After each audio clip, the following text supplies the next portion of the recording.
नमस्कार दोस्तों, स्वागत है आपका अपने channel Vidal journeys in life में। दोस्तों आज हम बात करने वाले हैं 3 दिन का जयपुर ट्रिप के प्लान के बारे में।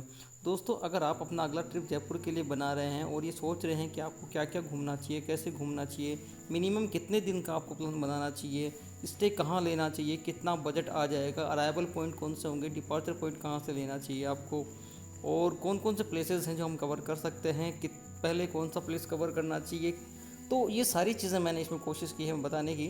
मैं कोशिश करूँगा कि आपको मैं पूरी जानकारी दे पाऊँ। और ये केवल आपको जो 3 डेज़ का जो जयपुर ट्रिप प्लान बनाते हैं, जितने भी ट्रैवल कंपनीज आपको सेल करती है, उस प्लान के बारे में लगभग जब आपको डिस्कशन दिया गया है। मैं कोशिश करूँगा कि आपको बजट वगैरह सारी चीज़ें मैं आपको एक्सप्लेन करूँ।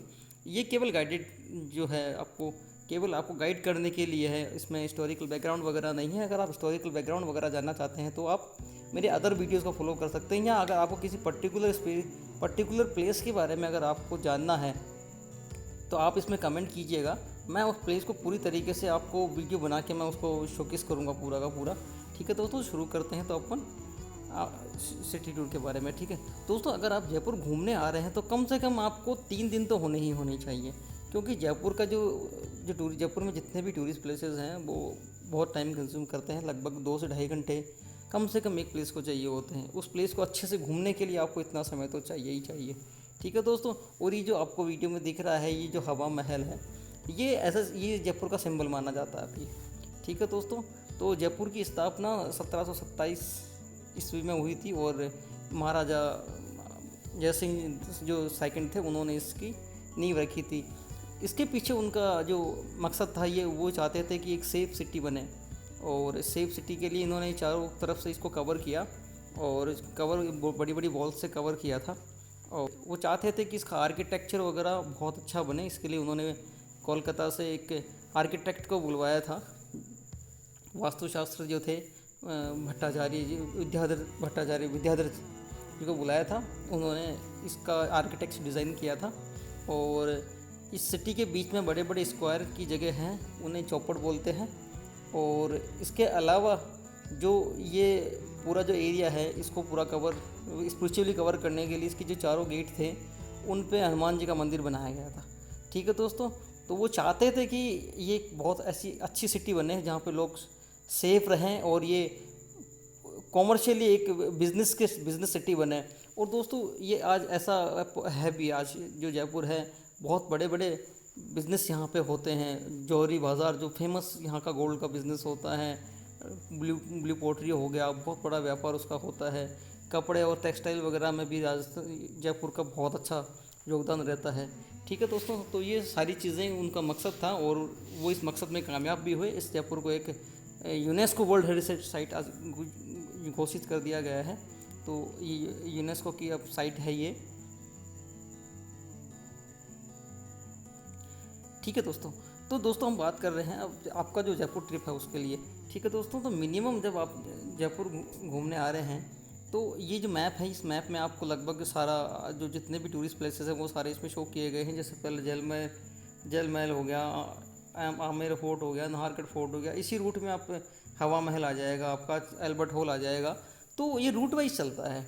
ठीक है दोस्तों, तो आप इस जयपुर में डे 1, डे 2 और डे 3 मैंने कोशिश की है कि मैं आपको मैक्सिमम प्लेसेस को मैं कवर करके बताऊं इसमें आपको। ठीक है दोस्तों, तो जो मैंने पहले डे 1 जो कवर किया है, डे 1 जो अगर आप घूम रहे हैं तो डे 1 में पहले कवर करते हैं, सिटी एरिया को कवर करते हैं। ठीक है दोस्तों, मैंने अज्यूम किया है कि आप अर्ली मॉर्निंग अराइवल करेंगे जयपुर में। यानी मान लीजिए अब अगर आप 8 बजे तक अगर आप जयपुर पहुंच रहे हैं तो 3 दिन आपके लिए इजीली सफिशिएंट है कि आप आराम से बिना किसी हेजिटेशन के, बिना किसी हैक्टिक ट्रिप के आप पूरा घूम पाएंगे। ठीक है दोस्तों, तो डे 1 में आपको जो कवर करना है, आप जहाँ भी आप होटल लेते हैं मोस्टली आप कोशिश कीजिएगा होटल आप जो रेलवे स्टेशन है उसके नियर बाय में लें, या फिर जो राजा पार्क एरिया है वहाँ पे लें, या फिर आप जो उसके आसपास जो एरिया हैं, सी स्कीम वगैरह हो गया, वहाँ पे होटल चूज़ करें। क्योंकि ये एरियाज़ ऐसे हैं जो नियर बाई पड़ते हैं सिटी में, तो आपको ज़्यादा ट्रैवल भी नहीं करना पड़ेगा और आप इजीली सिटी के टच में भी रहेंगे। ठीक है, और अगर आप रिजॉर्ट प्रॉपर्टीज़ के बारे में देख रहे हैं तो उसके लिए आपको बाहर जाना पड़ सकता है। ठीक है दोस्तों, तो अपन मान के चल रहे हैं कि आप जो होटल ले रहे हैं near by the railway station ले रहे हैं। ठीक है, जब आप रेलवे स्टेशन पे ले रहे हैं तो उसके बाद में आपको जो जो प्लान आपका जो शुरू होता है वो होता है हवा महल से। ठीक है दोस्तों, जब हवा महल आप जा रहे हैं तो उस टाइम पे आपको क्या होता है कि आपका ट्रिप स्टार्ट होगा हवा महल से। ठीक है, हवा महल के नियर बाय में जितने भी जो प्लेसेस हैं वो सब वहीं पे हैं। तो अपन डे 1 में कवर कर रहे हैं कि सिटी पैलेस हो गया, जंतर मंतर हो गया, हवा महल हो गया, सरगासुरी हो गया, अल्बर्ट हॉल हो गया, मसाला चौक हो गया और लोकल मार्केट हो गया। ठीक है दोस्तों, तो डे 1 में आप इन चीज़ों को कवर कर सकते हैं। ठीक है, हवा महल के पास में जो मार्केट है आप वो कवर कर सकते हैं। हवा महल के जस्ट पास में ही आप सिटी पैलेस है आपका, और सिटी पैलेस के बिल्कुल पास में जंतर मंतर हो गया, और उसी जंतर मंतर से थोड़ा सा आगे आ जाएंगे उसी एरिया में तो सरगासुली आ गया, और सरगासुली आ गया। और उसके बाद में आप, अगर आपके पास टाइम बचता है तो आप एल्बर्ट हॉल देख सकते हैं। एल्बर्ट हॉल के पास में गवर्नमेंट ने एक चौपाटी टाइप में बनाया है जहाँ पे आप राजस्थान के जितने भी स्नैक्स हैं, अब जो फेमस स्नैक्स हैं, लोकल स्नैक्स हैं, उनको आप टेस्ट कर सकते हैं। ठीक है दोस्तों, उसके बाद अगर आपके पास टाइम बचता है तो आप लोकल मार्केट को विजिट कर सकते हैं, जैसे जोरी बाज़ार हो गया, त्रिपोरिया हो गया, संजय मार्केट हो गया और एमआई रोड हो गया। तो एम आई रोड एक तरह से आप माल रोड की तरह मान सकते हैं। यहाँ पे लगभग जो बड़े बड़े शोरूम्स वगैरह हैं, तो आपको अगर ब्रांडेड ज्वेलरी या कुछ और भी ब्रांडेड चीज़ें आपको परचेज़ करनी है तो उसके लिए आप एम आई रोड को प्रीफर कर सकते हैं। ठीक है दोस्तों, तो ये आपका जो डे 1 का जो प्लान है ये आपको कम से कम कवर करना पड़ेगा। अब इसमें जो टाइम कंज्यूम होता है उस टाइम में हम मान के चलते हैं कि कम से कम आपको 1 आवर तो आपको हवा महल के लिए चाहिए होता है। हवा महल के बाद में फिर आपको मिनिमम से मिनिमम 2 आवर्स आपको सिटी पैलेस के लिए चाहिए। सेम आपको 45 मिनट के आसपास आपको जंतर मंतर आपको चाहिए होगा। ठीक है, और उसके अलावा 30 मिनट्स आपको सरगासोली होगा। दोस्तों सरगासोली जो है ये एक टावर की तरह है, इसे ईसरलाट भी कहते हैं। ठीक है दोस्तों, तो आप इसको घूम सकते हैं। इसके बाद में एल्बर्ट हॉल हो गया। दोस्तों एल्बर्ट हॉल जो फेमस है, एल्बर्ट हॉल में मम्मी है, एल्बर्ट हॉल के अंदर मम्मी है, उस मम्मी की वजह से ये ज़्यादा फेमस है। प्लस इसका आर्किटेक्चर इतना शानदार है कि ये आज जयपुर के बाद अगर सेकंड सिंबल किसी को मानते हैं तो वो एल्बर्ट हॉल को ही मानते हैं। तो एल्बर्ट हॉल बहुत शानदार जगह है। आजकल इसको डिज़ाइन कर दिया गया है कि लाइट में इसके ऊपर लाइटिंग होती है और ये अपना कलर चेंज करती है, तो बहुत शानदार नज़ारा होता है। आप ये एक गार्डन के अंदर बना हुआ है, तो आपको अगर आप शाम को रिलैक्स करने का आपको टाइम मिलता है तो आप एल्बर्ट हॉल को चूज़ कीजिएगा। ठीक है, प्लस ये म्यूज़ियम है तो इसमें राजस्थान की आर्ट एंड कल्चर को इसमें शोकेस किया गया है, तो आपको बहुत अच्छा लगेगा इसमें। ठीक है, और अगर आप लोकल आप ड्रेसेस वगैरह खरीदना चाहते हैं, कोई फेमस चीज़ खरीदना चाहते हैं, कपड़ा वगैरह कुछ खरीदना चाहते हैं, तो आप जोरी बाज़ार, त्रिपोलिया बाज़ार, संजय मार्केट से आप अपनी चीज़ें खरीद सकते हैं। ठीक है दोस्तों, तो ये तो आ गया डे 1 का प्लान। अब हम बात कर रहे हैं डे 2 के बारे में। ठीक है दोस्तों, डे 2 में अगर डे 2 में आपको डे 2 का जो प्लान रहेगा वो रहेगा आपका आमेर, जयगढ़, नाहरगढ़ और जूलॉजिकल पार्क हो गया। दोस्तों आमेर जयपुर को बसाने से पहले आमेर ही रूलिंग कैपिटल था, तो आमेर से ही सारा शासन होता था। ठीक है, आमेर जो है अरावली हिल्स के बिल्कुल तलहटी में बसा हुआ शहर है। ठीक है, जब इन राजपूतों ने आमेर को अपनी राजधानी बनाया, उसके बाद में फिर इन्होंने जयपुर को बसाया था, और जयपुर जो बसाया था वो एक कॉमर्स के ट्रेड के हिसाब से बनाया गया था। ठीक है, और जो जयपुर है वो एशिया की सबसे पहली जो जयपुर जो है प्लांट सिटी में आता है, राजस्थान की इंडिया की सबसे पहली प्लांट सिटी में आता है। जो जयपुर है वो प्लांट सिटी में आता है। ठीक है दोस्तों, तो जब आप डे 2 में आप प्लान कर रहे हैं तो डे 2 में आपका जो टूर रहेगा वो आमेर के साइड का टूर रहेगा। ठीक है दोस्तों, तो जब आप डे 2 में आप जा रहे हैं तो आप ये सजेशन है आपके लिए कि जब आप डे 2 ट्रिप को प्लान कर रहे हैं तो आप लगभग आपको 8 बजे तक आपको निकलना है। 8 बजे आप निकलेंगे तो अराउंड आपको 1 आवर का टाइम लगेगा, तो उससे आप आमेर पहुंच पाएंगे। ठीक है दोस्तों, अगर आप जो आमेर जा रहे हैं उससे ऑन द वे आपको जल महल पड़ेगा, जल महल ऑन द वे ही आएगा, पहले आएगा, तो आप वहाँ पे 30 मिनट्स का हॉल्ट ले सकते हैं। जल महल के अंदर जा नहीं सकते, वो लेक पैलेस की तरह है, लेकिन वहाँ पे अलाउड नहीं है। आप उसके पास में से दूर से खड़े होकर वहाँ से फ़ोटोज़ क्लिक कर सकते हैं। ठीक है, इससे आपको जाना है, पहले आपको आमेर नहीं देखना, पहले आपको नाहरगढ़ देखना है, जयगढ़ देखना है, क्योंकि जल्दी मॉर्निंग का समय होता है तो सब टूरिस्ट सारे पहले आमेर ही जाते हैं, इसकी वजह से वहाँ बहुत ज़्यादा रश हो जाता है। तो आपको आमेर नहीं जाना, आपको पहले जाना है एल्बर्ट, आपको वहाँ जाना है, नाहरगढ़ जाना है। ठीक है, नाहरगढ़ एक ऐसी जगह है जहाँ से आप पूरे जयपुर का पैनोरमिक व्यू देख सकते हैं। ठीक है, और ये एक फोर्ट है, बहुत शानदार बना हुआ है, तो आपको अच्छा लगेगा। ठीक है, नाहरगढ़ देखने के बाद में आप जब वहाँ से रिटर्न होते हैं तो उसके आपको मिलेगा जयगढ़। जयगढ़ जो है ज़्यादा कुछ नहीं है वहाँ पे, एक वहाँ पे एक कैनन रखी हुई है। वो कैनन बहुत बड़ी कैनन है, और वो सबसे बड़ी कैनन है जो सेफ्टी के लिए रखी गई थी वो। ठीक है, तो वो कैनन देख सकते हैं, प्लस वहाँ से आपको जो जल महल का जो नज़ारा रहेगा वो बहुत ही शानदार है, आपको बहुत अच्छा लगेगा। वहाँ से आप आमेर, नाहरगढ़ और जयपुर सबको एक साथ अच्छे से देख सकते हैं, तो वो बहुत पनोरमिक आपको एक्सपीरियंस देगा, अमेजिंग एक्सपीरियंस रहेगा दोस्तों। ठीक है, उसके बाद आप नीचे आइए और आपको लंच करना है। ठीक है दोस्तों, जब तक आप वहाँ से घूम के आएंगे आपको लगभग 3 से 4 घंटों का आपका टाइमिंग लग जाएगा। उसके बाद आप आएंगे तो पहले लंच कीजिएगा, लंच करने के बाद में आप आमेर घूमने जाइएगा। तो जब आमेर घूमने जाएंगे तो आमेर एक ऐसी जगह है उसमें मिनिमम से मिनिमम आपको 2 आवर्स से 3 आवर्स का टाइम चाहिए ही चाहिए। और ये जगह ही ऐसी है कि आपका मन मोह लेगी, और आपको इतना तो टाइम डिवोट करना ही करना पड़ेगा। यहाँ पे आप चाहें तो आप एलिफेंट राइड का मज़ा भी ले सकते हैं। ठीक है दोस्तों, तो आमेर आप देख सकते हैं। आमेर देखने के बाद अगर आपके पास समय बच जाता है तो आप नाहरगढ़ जूलॉजिकल पार्क देख सकते हैं, जो कि जू जू के टाइप में बना हुआ है। ठीक है, यहाँ पे आप टाइगर हो गया, ब्लैक बक हो गया, वाइट टाइगर हो गया, तो ये पूरी एक वाइल्ड लाइफ सेंचुरी है, पूरा जंगल के बीच में बसी हुई है, तो आपको ऐसा लगेगा बिल्कुल आप जंगल सफारी कर रहे हैं। तो ये चीज़ बहुत शानदार रहेगी आपके लिए। लेकिन इसमें यह है कि अगर आपके पास मिनिमम 3 आवर्स हो तो ही आप इस ऑप्शन को अडॉप्ट करें। ठीक है दोस्तों, ये आपके लिए हो गया, तो डे 2 का प्लान आपके लिए ये हो गया। ठीक है, इसके बाद में हो गया डे 3 का प्लान। डे 3 में आप चूज़ कर सकते हैं, ये डे 3 जो होता है ये मोस्टली ऑप्शनल होता है।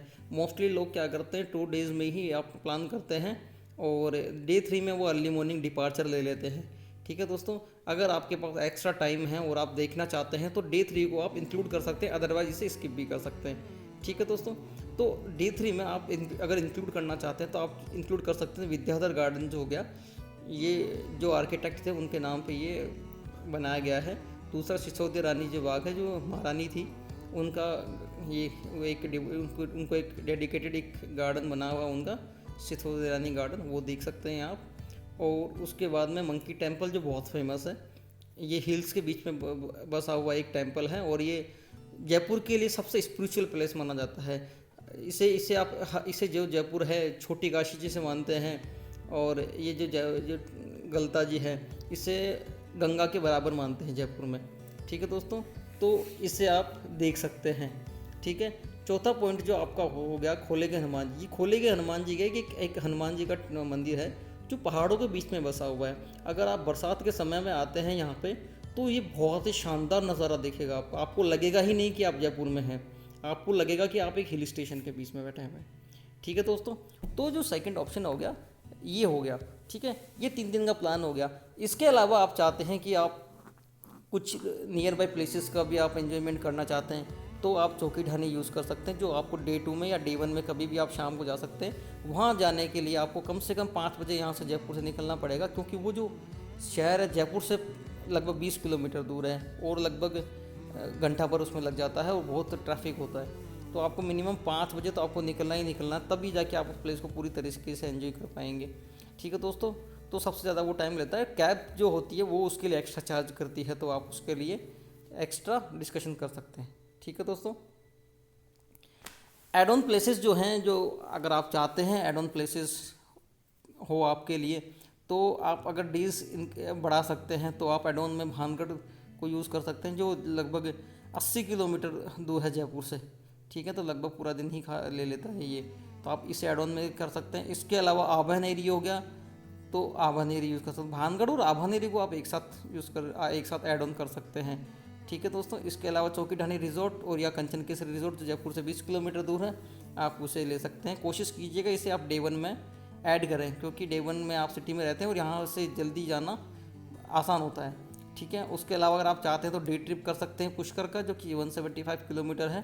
तो ये लगभग आपको अर्ली मॉर्निंग 7 AM आपको डिपार्ट करना पड़ेगा, ताकि आप रात को 10 बजे तक वापस रिटर्न कर सकें। ठीक है, इसके अलावा अगर आप चाहते हैं तो रणथंभौर सफारी भी आप ऐड कर सकते हैं। रणथंभौर सफारी अगर आप ऐड करना चाहते हैं तो आपको एक नाइट का स्टे लेना ही लेना पड़ेगा वहाँ पे, ठीक है, क्योंकि ये बहुत दूर हो जाता है और आप इसमें बिना स्टे के आप पजल्ड हो जाएंगे बहुत ज़्यादा, ठीक है। इसके बाद में अगर आप चाहते हैं तो एक दिन एक्स्ट्रा ऐड करके आप ताजमहल देख सकते हैं। तो आप ताजमहल और फतेहपुर सीकरी दोनों आपको इसमें ऐड ऑन हो जाएगा, ठीक है। इसके साथ साथ भी अगर आप चाहते हैं कि आप डे 2 के बाद में डे 3 ऐड करना चाहते हैं तो सरिस्का आप इसमें ऐड कर सकते हैं, जहाँ पे आप टाइगर रिजर्व सेंचुरी है वो आप उसे देख सकते हैं। पैंथर वगैरह आपको वहाँ पे इजीली दिख जाएंगे, ये हिरन वगैरह आपको वहाँ पे आराम से दिख जाएंगे, ठीक है। उसके अलावा अलवर में बहुत अच्छे अच्छे पॉइंट्स हैं, तो आप अगर वो देखना चाहते हैं तो ये भी एड ऑन में आ जाएगा, ठीक है। आप अगर चाहते हैं कि नहीं आपको तो केवल डे 3 में एक आप से बर्ड लवर हैं तो केवला देव बर्ड सेंचुरी है जो भरतपुर में है, आप उसे भी ऐड ऑन कर सकते हैं, ठीक है दोस्तों। तो ये जो 3-4 पॉइंट्स हैं ये आप ऐड ऑन में कर सकते हैं, लेकिन ये डे 3 में आपके ऐड ऑन हो जाएंगे, ठीक है दोस्तों।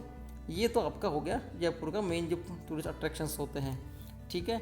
अब आपके पास अगर आप चाहते हैं कि आप लोकल स्नैक्स आप कुछ टेस्ट करना चाहते हैं तो कुछ ये सजेशन है हमारी तरफ से, और आप जब जयपुर आएंगे तो आपको अदर ब्लॉग्स वगैरह खूब मिल जाएंगे जो आपको और भी सजेशन दे देंगे। जो मेरा पर्सनल एक्सपीरियंस जो रहा है वो मैं आपको बता रहा हूँ। राउत की कचौरी बहुत फेमस है, तो आप ये टेस्ट कर सकते हैं। लस्सी वाला जो MI रोड पे है आप इसे लस्सी पियेंगे तो ये बहुत शानदार है। पंडित की कचौरी जो बिल्कुल हवा महल के बिल्कुल पास में मिलती है, बहुत शानदार टेस्ट है, आपको बहुत मज़ा आएगा, आपको यूज़ कर सकते हैं। और जो जो चौथी सबसे फेमस चीज़ है गुलाब जी की चाय। दोस्तों गुलाब जी तो अब रहे नहीं है, लेकिन उनका नाम अभी भी चल रहा है और ये जयपुर की सबसे फेमस टी स्टॉल है। इसका आपको एक ब्रांच आपको मसाला चौक में भी मिल जाएगा, तो आपको वो भी बहुत अच्छा लगेगा, ठीक है दोस्तों। तो ये आप इसमें यूज़ कर सकते हैं, ठीक है। अब दोस्तों रही बात आप जयपुर में जब आ रहे हैं तो आप कौन सा आपका अराइवल पॉइंट होना चाहिए, तो दोस्तों आप जयपुर एयरपोर्ट ले सकते हैं जो 13 किलोमीटर अराउंड हवा महल से दूर है। और कैब अगर आप लेते हैं तो 500 to 700 मिनिमम आपका चार्ज रहेगा। ओला और ऊबर दोनों यहाँ पे अवेलेबल है, तो आप ये भी यूज़ कर सकते हैं, ठीक है। तो ये आप ले सकते हैं। बाकी सजेशन ये है कि अगर आप जयपुर वगैरह आ रहे हैं तो आप एक पैकेज में लेंगे तो ये उसमें इजीली इंक्लूड हो जाएगा, अदरवाइज़ आपको हर रूट का लगभग इतना देना पड़ेगा, ठीक है। उसके अलावा आप अगर रेलवे स्टेशन यूज़ कर रहे हैं तो रेलवे स्टेशन हवा महल से जस्ट 4.5 किलोमीटर्स हैं, और मोस्टली होटल्स रेलवे स्टेशन के पास ही हैं। जितने भी बड़े बड़े होटल हैं, ITC राजपूताना हो गया, जयमहल हो गया, और ट्रेडिशनल हेरिटेज हवेली हो गया, और उज्जवल प्रीमियर हो गया, निर्वाणा पैलेस हो गया, बहुत सी होटल्स हैं वो नियर बाई रेलवे स्टेशन के ही है, ठीक है। और रेलवे स्टेशन के जस्ट पास में बस स्टैंड है, तो आप ये आपके अराइवल पॉइंट इजीली हो जाएंगे। यहाँ पे आपको इजीली ट्रांसपोर्टेशन अवेलेबल हो जाएगा, प्लस आपको रहने के लिए एक बेस्ट होटल आपको अवेलेबल हो जाएगा, ठीक है दोस्तों। तो ये आप यूज़ कर सकते हैं। अब रहा जो अब आप जब घूमने आ रहे हैं तो मिनिमम जो कैब चार्जेस हो है, तो आप यहाँ पे 2200 से लेकर 4500 रुपये तक का आपका कैब चार्जेस रह जाएगा, जिसमें आप सेडान हो गया, SUV हो गया और टेम्पो ट्रेवलर हो गया। तो ये जो चार्जेस हैं 2200 से लेकर 4500 तक वेरी करता है, और ये वेरी होता रहता है जैसे पेट्रोल के चार्जेस चेंज होते रहते हैं, वैसे वैसे कैब ये चेंज होता रहता है इसका टैरिफ वगैरह, ठीक है। तो जब भी आप आएँ तो कोशिश करें कि अच्छे से बार्गेनिंग करके, या पैकेज ले रहे हैं तो पैकेज वालों से पूरी बार्गेनिंग करके, और या फिर आप डायरेक्ट आ रहे हैं तो पूरा ये बार्गेनिंग करके चीज़ चलें, ठीक है दोस्तों। आप यहाँ पे जयपुर जो है इसमें होटल भी बहुत अवेलेबल है, 700 से लेकर 50,000 तक का आपको होटल मिल जाएगा। जो भी आपको बजट सूटेबल करे आप वैसा होटल चूज़ कर सकते हैं, ठीक है। तो ये डिपेंडेंट हो गया, ठीक है। कुछ सजेशन मैं आपको दे रहा हूँ, अगर आपको अच्छा लगे तो आप गूगल पे जाइए, अगर आप इन होटल्स को चेक करिए, अगर आपका मन करता है तो आप इन्हें बुक कर सकते हैं, ठीक है दोस्तों। और वैसे जयपुर में मोस्टली टॉप ब्रांड्स अवेलेबल हैं, तो अगर आप ब्रांड कॉन्शियस है तो आप ब्रांड में भी जा सकते हैं, और नॉन ब्रांड कॉन्शियस है तो आप किसी में भी जा सकते हैं, बहुत ऑप्शन अवेलेबल है। यहाँ ओयो से लेके ताज तक सब अवेलेबल है, तो जो आपका बजट फ्रेंडली हो आप वो चीज़ बुक कर सकते हैं, ठीक है दोस्तों। मैं आपको सजेस्ट कर रहा हूँ ट्रेडिशनल हेरिटेज हवेली, ये वेलकम हेरिटेज का ही प्रोडक्ट है और बिल्कुल रेलवे स्टेशन के पास में ही, तो आप ये भी यूज़ कर सकते हैं। ITC राजपूताना रेलवे स्टेशन के बिल्कुल पास में ये यूज़ कर सकते हैं। रामबाग पैलेस बहुत नज़दीकी है जयपुर से बाहर की तरफ, ये सिटी वॉल सिटी से बाहर की तरफ है, तो ये 5 स्टार प्रॉपर्टी में आता है। ये ताज का प्रॉपर्टी हो गया, तो ये यूज़ कर सकते हैं। जयमहल पैलेस शानदार प्रॉपर्टी है, ताज की प्रॉपर्टी है, आप इसे यूज़ कर सकते हैं। राज पैलेस हो गया, द ओबेरॉय राजविलास हो गया, ये यूज़ कर सकते हैं। ट्राइडेंट हो गया जो बिल्कुल झलमहल के बिल्कुल सामने है, अगर आपको लेक व्यू का नज़ारा देखना है तो आप ट्राइडेंट यूज़ कर सकते हैं। रिजेंटा झलमहल जी बिल्कुल ट्राइडेंट के पास में ही है, तो यहाँ से भी पूरा लेक दिखता है। तो आप चाहते हैं कि लेक व्यू झलमहल के पास रूम लेना चाहते हैं तो रिजेंटा भी बहुत अच्छा ऑप्शन हो सकता है। उसके अलावा गया फन होटल्स। फन जो है राजा पार्क में है, जहाँ से आप इजीली सारी चीज़ें इजीली वॉकिंग डिस्टेंस पे भी आप जा सकते हैं और ऑटो वगैरह कुछ भी लेके आप आराम से घूम सकते हैं। तो ये भी एक बहुत अच्छा आपके लिए ऑप्शन हो सकता है। उसके अलावा रमाडा अगर देखते हैं तो रमाडा भी बिल्कुल राजा पार्क एरिया में है, जो कि सिटी से बहुत पास में है, तो आप ये भी देख सकते हैं। उसके अलावा पार्क के होटल भी हैं, तो आप पार्क भी होटल्स भी बिल्कुल रेलवे स्टेशन के पास में हैं, तो आप ये भी यूज़ कर सकते हैं। और अगर आप 3 स्टार बजट कैटेगरी में आप देख रहे हैं तो ट्रिबो के ऑप्शंस अवेलेबल है, जो कि रेलवे स्टेशन और राजा पार्क दोनों एरिया में अवेलेबल है। तो अगर आप 3 स्टार ऑप्शन में जाते हैं तो ट्रिबो आपके लिए बेस्ट ऑप्शन हो सकता है। ठीक है दोस्तों, तो ये आपके लिए हो गए सारे ऑप्शन। ठीक है दोस्तों, उम्मीद करता हूँ कि मैंने ये जो बताया आपको अच्छा लगेगा, और अगर आपको लगता है कि मैंने कोई चीज़ इसमें से मिस कर दी तो आप कमेंट ज़रूर कीजिएगा, क्योंकि ये मैंने एफर्ट किया है। अगर कोई कमी रह गई तो मैं उसे कोशिश करूँगा कि मैं उसे सही करूँ, और प्रॉपर इन्फॉर्मेशन मैं आपको देने की पूरी कोशिश करूँगा। ठीक है दोस्तों, तो मैंने कोशिश की है कि मैं आपको ये सारी चीज़ें प्रॉपर तरीके से मैंने बताई है। और अगर फिर भी आपको कोई हेल्प चाहिए मेरे से तो आप कमेंट कीजिएगा, मैं आपको कोशिश करूँगा कि मैं पूरा आपको डिस्क्रिप्शन दे के पूरा इसमें बताऊँ। ठीक है दोस्तों, धन्यवाद। अगर आपको ये मेरा वीडियो अच्छा लगे तो इसे लाइक कीजिएगा। अगर आपको लगता है ये इन्फॉर्मेशन किसी और के भी काम आ सकती है तो इसे शेयर कर दीजिएगा। और लेटेस्ट ट्रैवल अपडेट्स के लिए आप चैनल को सब्सक्राइब कर सकते हैं। ठीक है दोस्तों, धन्यवाद।